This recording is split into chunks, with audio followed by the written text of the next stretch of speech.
सर्ववेदान्तसिद्धान्तगोचरं तमगोचरं गोविन्दं परमानन्दं सद्गुरुं प्रणतोऽस्म्यहम्।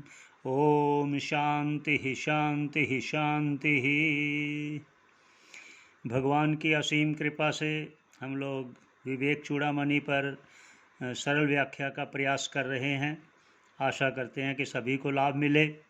और एक विनम्र निवेदन भी है कि अगर किसी को किसी अर्थ पर शंका हो तो वो अपना कमेंट बॉक्स में अर्थ लिखकर प्रश्न पूछ सकते हैं।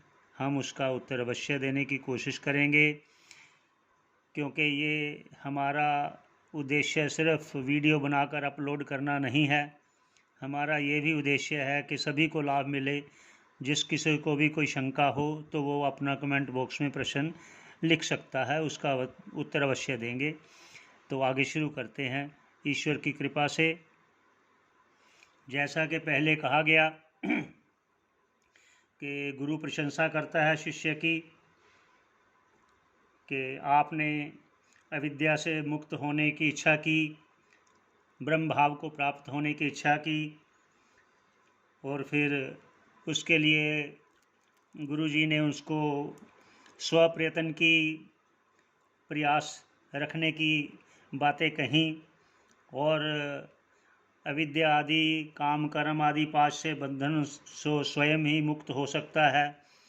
ये सभी बातें कहते हुए अब आगे और उसको विस्तार से भाष्यकार स्वयं कह रहे हैं कि आत्मज्ञान का महत्व क्या है और वो किस प्रकार आपको आत्मज्ञान का लाभ मिले, उस पर कहते हैं। तो शुरू करते हैं। ना योगेन ना सांख्येन कर्मणा नो ना विद्यया ब्रह्मात्मैकत्वबोधेन मोक्षः सिद्ध्यति ना अन्यथा। ये भाष्यकार जी ने श्लोक में जो कह रहे हैं, अब उनका तात्पर्य कहने का प्रयास करते हैं। कह रहे हैं कि आत्मज्ञान कैसे हम प्राप्त कर सकते हैं और उसका महत्व कितना है।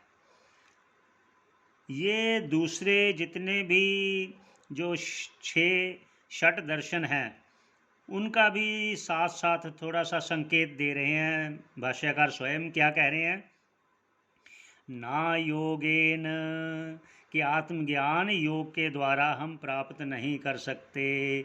ये योग क्या, और उनका कहने का जो पतंजलि योग सूत्र है, और ये व्यायाम वगैरह ना लेना। योग कर पतंजलि योग में जो कहा है चित्तवृत्ति निरोधः अभ्यास वैराग्याभ्याम ईश्वर प्रणिधान वा, ये जो सभी कहे गए हैं, सूत्रबद्ध किए गए हैं, उनसे भी इसको आगे विस्तार से अन्य वीडियो में कहेंगे कि क्यों योग के द्वारा हम क्यों आत्मलाभ नहीं कर सकते। होता है लेकिन उसकी विधि अलग है। ना योगेन, योग के द्वारा, ना सांख्येन, सांख्येन का अर्थ भी उन्होंने कहा कि जो सांख्य शास्त्र है, जो अपने कपिल देव जी का लिखा गया है, सूत्रबद्ध किया गया है, ना सांख्येन से, सांख्य से भी नहीं। जो उन्होंने कहा है कि प्रधान और पुरुष से ये संसार की उत्पत्ति हुई है, इन दोनों से ज्ञान से ही लाभ होता है। पर भाष्यकार कह रहे हैं नहीं, ना सांख्येन ना योगेन। और क्या कह रहे हैं, कर्मणा नो ना विद्या, कर्म के द्वारा भी हम आत्मलाभ नहीं कर सकते। ये क्यों नहीं कर सकते, आगे भाष्यकार स्वयं कहेंगे, उसका भी विस्तार से वो आगे बताएंगे। नो ना विद्या, और अकेला अगर हम शास्त्रों का अध्ययन कर लें तो भी उसका लाभ नहीं होता जब तक हम उस वेदांत वाक्यों के तात्पर्य अर्थ का निश्चय नहीं कर लेते। वो निश्चय क्या है, वो है ब्रह्म आत्म ऐकत्व ज्ञान। ब्रह्म आत्मा, जो हमारी आत्मा है वही ब्रह्म है, ऐसा अनुभव, साक्षात अनुभव, उस ज्ञान से मोक्ष सिद्ध्यति ना अन्यथा, मोक्ष सिद्ध होगा ब्रह्म आत्म ऐकत्व ज्ञान के द्वारा सिद्ध होगा, ना अन्यथा, और किसी भी सांख्य योग कर्म और से कोई लाभ नहीं होगा। सिर्फ आप मोक्ष प्राप्त कर सकते हैं ब्रह्म आत्मैकत्व ज्ञान के द्वारा। आगे ये क्यों नहीं कर सकते वो भी बताएंगे, भाष्यकार स्वयं आगे आगे विस्तार से कहेंगे कि कोई शंका ना रहे। अगर फिर भी किसी को शंका होती है तो कमेंट बॉक्स में आप लिख सकते हैं अपनी शंका, उसका उत्तर देने की हमारा प्रयास रहेगा। तो आगे चलते हैं, क्या कहते हैं आगे, उसको और विस्तार से समझा रहे हैं। भाष्यकार आपकी सभी शंकाओं का समाधान इसी ग्रंथ में करेंगे, इसलिए आप मन चित लगाकर इसको सुनने का प्रयास करें। ये हमारा ही कहना नहीं है, ये रामायण में भी कहा गया है। जब लक्ष्मण जी ने राम जी से पूछा मोहे समझाए कहो सोई देवा, तो राम जी ने क्या कहा, सुनो तात मति मन चित लाए। हे लखनलाल जी, आप मन और चित लगाकर सुने। इसलिए ये सभी कह रहे, हम अपने मन से नहीं कह रहे, जो शास्त्रोक्त है, जो गुरुजनों से सुना है, बस वही बोलेंगे, उससे अन्यथा नहीं। तो आगे करते हैं, वीणाया रूप सौंदर्यम तंत्रीवादन सौष्ठवम प्रजारंजन मात्रम तन्ना समाराज्याय कल्पते। प्रजारंजन मात्रम तन्ना समाराज्याय कल्पते। वाग्भैखरी शब्दझरी शास्त्र व्याख्यान कौशलम वैदुष्यम विदुषाम तद्वद्भुक्तये न तो मुक्तये। अब 2 श्लोकों में उन्होंने इसका वर्णन कर दिया। क्या कर रहे हैं, क्या कह रहे हैं कि जो ये कहा ना नान विद्या, जो विद्या अर्थात शास्त्रों का अकेला पढ़ लेने से कुछ नहीं होगा, कर्म करने से अकेला कुछ नहीं होगा, सांख्य का अध्ययन कर लेने से कुछ नहीं होगा, योग शास्त्र का अध्ययन कर लेने से कुछ नहीं होगा, जब तक आप ब्रह्मात्मैकत्व का ज्ञान प्राप्त नहीं कर लेते। और भी उसका विस्तार से आगे क्या उदाहरण दे रहे हैं, वो कह रहे हैं वीणाया स्वरूप सौंदर्यम। देखिए वो कह रहे हैं कि भजन गाने में भी कई बहुत आनंद लेते हैं, ठीक है, वो बुरा नहीं है, लेकिन वो क्या कह रहे हैं कि देखिए वीणा कितनी सुंदर लगती है, उसका रूप देखने में कितना सुंदर लगता है। तंत्री वादन सौष्ठवम, और भी कई जो भी एक वाद्य यंत्र हैं उनको कितने खूबसूरत लगते हैं, कुछ भी ले लीजिए, ढोलक ले लीजिए, वीणा ले लीजिए, बांसुरी लीजिए, कोई भी, और उसको बजाने वाले भी बहुत सुंदर ढंग से बजा देते हैं, बहुत ही सुंदर ढंग से, मन बहुत उसमें टिकता है, ये उसमें कोई दो राय नहीं है। तो इस वीणा और जो अन्य वाद्य यंत्र हैं वो सभी को बजाने वाले भी सुंदर ढंग से बजा लेते हैं। उससे क्या होता है, प्रजारंजन मात्रम, सिर्फ लोगों के मनोरंजन मात्र के सिवा और कुछ नहीं। तन्ना सामाराज्याय कल्पते, उससे मन तो बहलाया जा सकता है पर किसी राज्य की हम प्राप्ति की कल्पना नहीं कर सकते। अब राज्य की बात भी आगे करेंगे, राज्य किस राज्य की बात कर रहे हैं। वाग वैखरी शब्द झरी शास्त्र व्याख्यान कौशलम। वाग वैखरी, वाणी द्वारा, मध्यम या उच्च वाणी, जो वाणी का आगे विस्तार तो फिर करेंगे।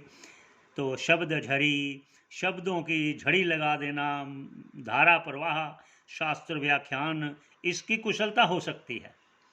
वैदुष्यम विदुषाम, जो भी विद्वान हैं वाणी में कुशल हैं, बोलने में कुशल हैं, शब्दों को समझाने में कुशल हैं। वैदुष्यम विदुषाम, जितने भी विद्वान अपनी विद्वत्ता का कौशलता दिखाते हैं, तद्वद भुक्तये, वह सब भुक्तये, भोग का ही कारण हो सकते हैं, अर्थात उनको धन का लाभ हो सकता है, उनको और वस्तुओं का लाभ हो सकता है, भोग की वृद्धि कर सकते हैं, पर ना तो मुक्तये, मुक्ति का लाभ वो प्राप्त नहीं कर सकते।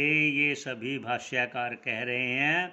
आगे फिर एक बार कह रहे हैं, जो उन्होंने विदुषाम वैदुष्यम और ना विद्या कहा, इसको और विस्तार से कहने जा रहे हैं।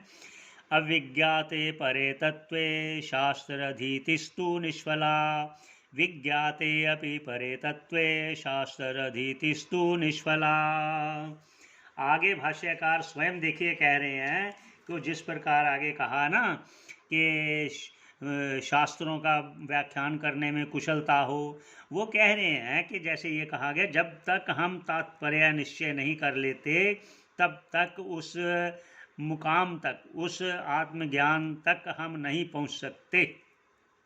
वो अब कह रहे हैं अविज्ञाते परे तत्वे, अगर हम उस परम तत्व परमात्मा को, आत्मा को अपनी आत्म रूप से नहीं जान लिया तो शास्त्र अधीतिस्तु निष्फला, तो शास्त्र का पठन पाठन गुरु मुख से चाहे आप कर रहे हो, चाहे आप ध्यान लगाकर सुन रहे हो, मनन कर रहे हो, पर जब तक परम तत्व परमात्मा को आत्म रूप से नहीं जाना तो निष्फल है।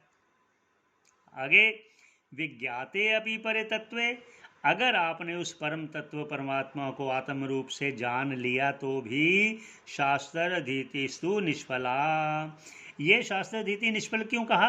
ये इसलिए कि अब जब आपने परम तत्व को अपने आत्म रूप से जान लिया तो फिर अब तो शास्त्र पढ़ने की जरूरत ही नहीं है, इसलिए भी शास्त्र अब बेकार हो गए। क्यों? क्योंकि शास्त्र ने जो अपना कार्य करना था वो कर लिया। अब उसके बाद शास्त्रों का पठन पाठन तो नहीं है, पर आगे इसका ये है कि जो अन्य विद्या जिज्ञासु हैं उनके लिए गुरु प्रयत्न करते हैं। तो आगे इसका फिर आगे विस्तार करते हैं। तो आगे कहते हैं शब्दजालम महारण्यम चित्त भ्रमण कारणम अतः प्रयत्नात् ज्ञातव्यम तत्वज्ञात तत्वम आत्मनः। तो भाष्यकार आगे कह रहे हैं, जब ये सारा उन्होंने बताया है कि शास्त्र अगर पढ़ लिया, जब तक निश्चय नहीं हुआ, तात्पर्य निश्चय नहीं हुआ, उस परमात्मा के बारे में नहीं जाना तो बेकार है। तो आगे इसमें वो कह रहे हैं शास्त्रों का पठन में बहुत से शब्द होते हैं कि इतने मतलब शब्द राशि है सारी, वो अगर पढ़ लिया तो शब्द राशि ही है। और ये शब्द जाल, शब्द राशि, महारण्य, ये तो एक जंगल की तरह है जिसमें चित्त उसमें खो जाता है। उसमें शब्दों को समझना है, ना कि उस शब्दों में खो जाना है। अपनी चित्त वृत्ति को उस परमात्मा में लगाते हुए, परमात्मा की सहायता से, गुरु की सहायता से शब्दों के जाल में ना फंसकर उसके तात्पर्य निश्चय में ही वृत्ति को लगाना आता है। इसलिए प्रयत्नात् ज्ञातव्यम, बहुत ही प्रयत्न से जानना चाहिए। तत्वज्ञा, जो तत्वज्ञानी हैं उनसे तत्वम आत्मनः, आत्म तत्व को अपने आत्म स्वरूप ब्रह्म आत्म रूप से जानना चाहिए। चित्त को भ्रम में, शब्दों के भ्रम में ना डालकर उसके तात्पर्य को समझकर गुरु से मुख से सुनकर अपने श्रवण मनन निधिध्यासन द्वारा जानना चाहिए उस आत्म तत्व को। आगे क्या कहते हैं, उनका ये भाष्यकार का ये तात्पर्य जो है, अब वो अपने तात्पर्य को कहने जा रहे हैं। क्या कह रहे हैं? अज्ञान सर्प दृष्टस्य, अज्ञान सर्प दृष्टस्य ब्रह्म ज्ञान औषधम विना किमु वेदैश्च शास्त्रैश्च किमु मंत्रैः किमु औषधैः। कह रहे हैं अज्ञान सर्प दंष्टस्य, जो अज्ञान रूपी सर्प से डसा गया हो उसके लिए ब्रह्म ज्ञान औषधम बिना, ब्रह्म ज्ञान रूपी औषधि के बिना, किमु वेदैश्च, वेद, वेद डॉक्टर क्या करेगा, शास्त्रैश्च और शास्त्र क्या करेंगे, किमु मंत्रैः, मंत्र उसमें क्या करेंगे, किम औषधैः और उसके लिए और औषधि क्या करेगी। जो अज्ञान रूपी सर्प से डसा गया है उसको ज्ञान रूपी औषधि चाहिए, तभी वो अज्ञान रूपी सर्प को मिटा सकेगा। इसलिए ब्रह्म ज्ञान ही एक औषधि है, उसमें प्रयत्न करे। हे शिष्य, तुम उसकी ओर ध्यान दो। ब्रह्म ही आत्मा है, आत्मा ही ब्रह्म है, इनमें कोई भेद नहीं। इस पर अपना दृढ़ निश्चय बनाओ। और उसके लिए आगे फिर वो वर्णन कर रहे हैं अपरोक्ष अनुभव की आवश्यकता, कि वो कैसे है, ब्रह्म आत्मा कैसे है, इसके बारे में सभी विस्तार से आगे भाष्यकार स्वयं कहेंगे। एक बार पुनः सभी से प्रार्थना करते हैं, कोई भी शंका हो तो आप अपने कमेंट बॉक्स में लिखें।